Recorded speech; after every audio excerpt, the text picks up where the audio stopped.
आप लोगों ने कहीं भी देखा हो तो दो चीजें आपको हरदम उगती दिखेगी कहीं भी।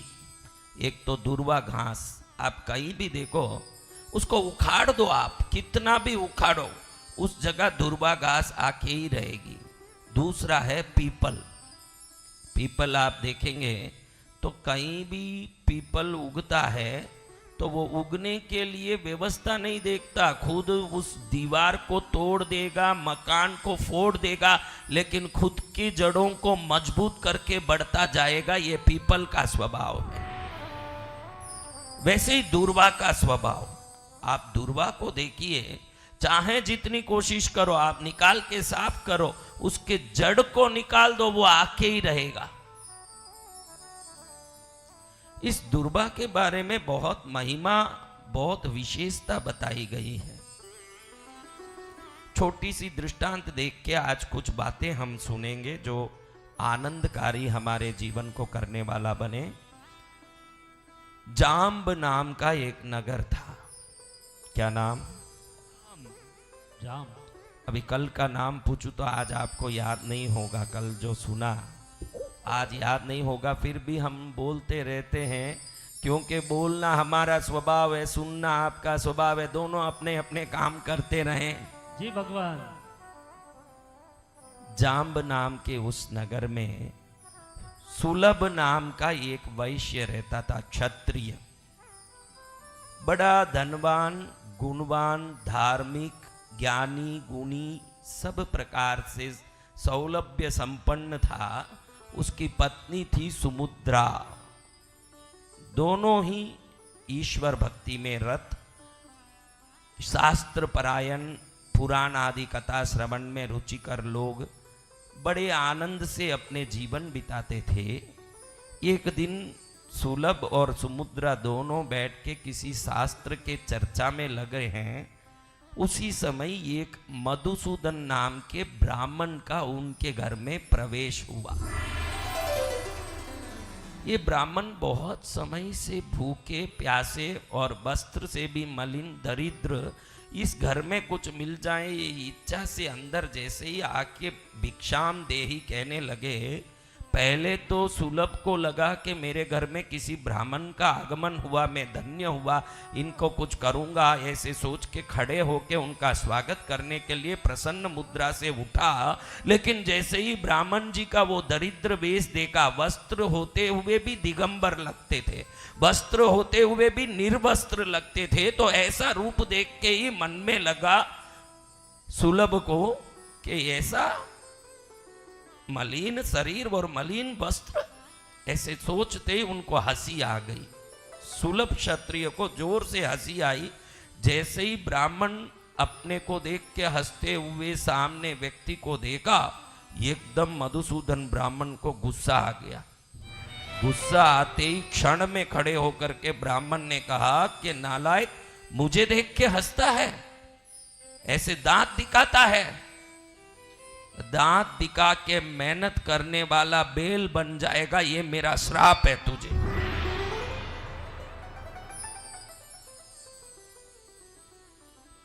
जैसे ही इसने श्राप दिया, श्राप को सुनते ही पति पारायणा सती सुमुद्रा के मन में एकदम गुस्सा आ गया कि अचानक घुसा और कुछ मांगने घुसा हुआ ये व्यक्ति मेरे पति को बेल बनने का श्राप दिया। तो तुरंत वो खड़ी होके जोर से चिल्लाने लगी कि अगर मेरे पति को तूने श्राप दिया और मैं पति पारायणा सती औरत हूं तो तू भी गद्दा बन जाएगा, बार ढोने वाला, ये मेरा तुझे श्राप है। पति को क्या श्राप मिला बताइए? ब्राह्मण को क्या श्राप मिला?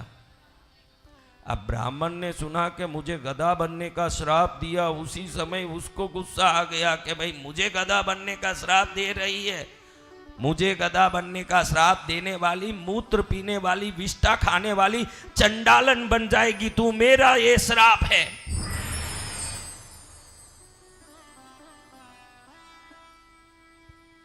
तीनों आपस में एक दूसरे को श्राप देके शांत हुए।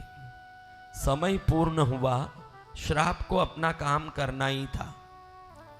मैं सदा आप लोगों को कहता हूं कि एक वृक्ष में बहुत सारे फल लगे हों, आप कौन सा फल तोड़ेंगे? जो कच्चा है वो तोड़ेंगे कि अध कच्चा अध पक्का तोड़ेंगे कि अच्छा पका हुआ मीठा फल तोड़ेंगे? बताइए मेरे भाइयों। अच्छा पका हुआ मीठा फल तोड़ेंगे सदगुरु भगवान। हाँ, बोलो ना, जोर से बोलिए। अच्छा मीठा पका हुआ फल तोड़ेंगे गुरुदेव। कच्चा क्यों नहीं तोड़ेंगे? कोई कारण तो बताइए। कड़वा कड़वा होगा। कहां से आई माता जी? वैसे ही बोलो। हाँ वैसे। राजस्थान से? कहां से? भादरा अर्जुन गांव से। तो माता जी कितनी सुंदर बोल रही है कि कच्चा फल नहीं तोड़ूंगी क्योंकि कड़वा है, फल कड़वा लगेगा, मीठा फल ही तोड़ूंगी।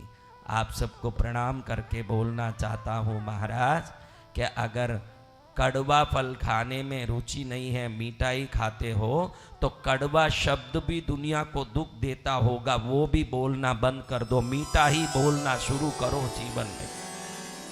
मीठा ही बोलो। जब कड़वे चीज पसंद नहीं है तो किसी को कड़वाहट कैसे लगती होगी ये सोच के बोला करो। दूसरों को कड़वाहट कैसे लगती होगी, बोलो ऐसे कि सुनने वालों को खुशी आती हो।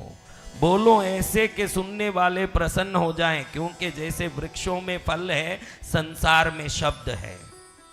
देखो कड़वे शब्द भी है कि नहीं? भगवान। आधे कड़वे आधे मीठे हैं कि नहीं? जी भगवान। पूरे मीठे शब्द है कि नहीं? हाँ। आप लोग कहते हो कि मीठे मीठे फल ही खाएंगे। आज आप ये वचन ले लो मेरे से कि मीठे मीठे शब्द ही बोलेंगे, फिर आपके जीवन में कभी कोई कर्म बंधन ही नहीं होगा। जो भी होता है शब्दों से ही होता है। जितने कर्म बंधन होते हैं सब शब्दों से ही होते हैं, बोल चाल से ही दुख बढ़ता है। जय जय गुरुदेव। और आज तो जमाना इतना खराब है कि क्षण क्षण में लड़ने वाली दुनिया है। जी भगवान।